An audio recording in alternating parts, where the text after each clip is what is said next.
Hello, my name is Valerie Kennelly. I'm an optometrist and I specialise in sports vision. For the last 4 years, I've examined the visual skills of Gaelic football players and compared the visual skills of players playing at club level and at county level.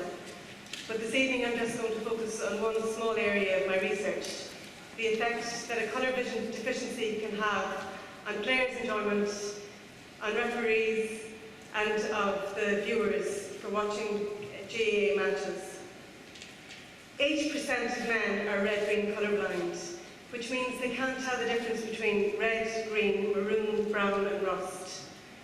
If we look at the county colours, we can see that 14 out of 34 counties have either red, green or both red and green in them, and another 2 of maroon. So 16 of the counties could be indecipherable to some 8% of players. So what did I do? I examined club players and found that 7% of club players were found to be colourblind, but less than 2% of county players were found to be red-green colour deficient, which suggests that players are 3 times less likely to make it to county level purely based on a colour deficiency. So what can we do about it? Do counties have to change their county colours? No, they don't.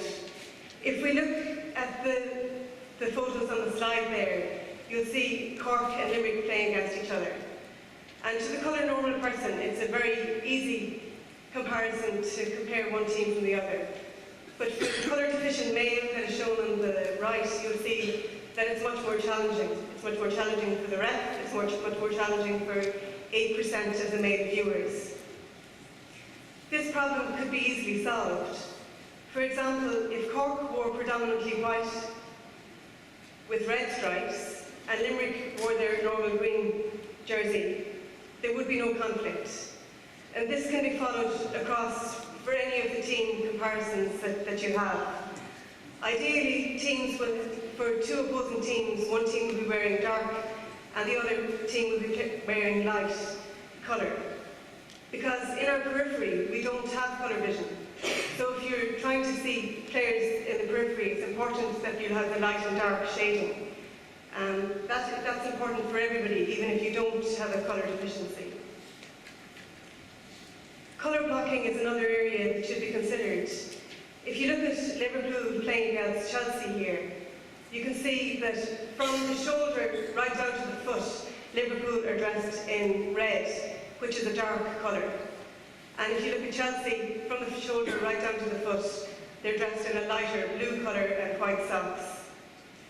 You'll see that the longer shorts and the longer sleeves of the jersey, the shorts worn to the knee and the socks worn just above the knee, makes it easier for a viewer to be able to identify one team from the other. If you compare that with Clare and Tipperary playing on the right, it's a very challenging viewing for player, ref, or indeed viewer at home. If we follow this forward for hurling, it would be advisable or preferable that players would wear the same colour helmet as jersey, as shorts, as socks, and it would make it much more pleasant for a viewer to identify one team from the other. This is just one small area that I researched. There are other areas that I also researched, including hand-eye coordination, anticipation timing, 3D vision, stereo acuity, and with almost every aspect of vision, county players outperformed the club players to a significant degree. Thank you very much for your attention.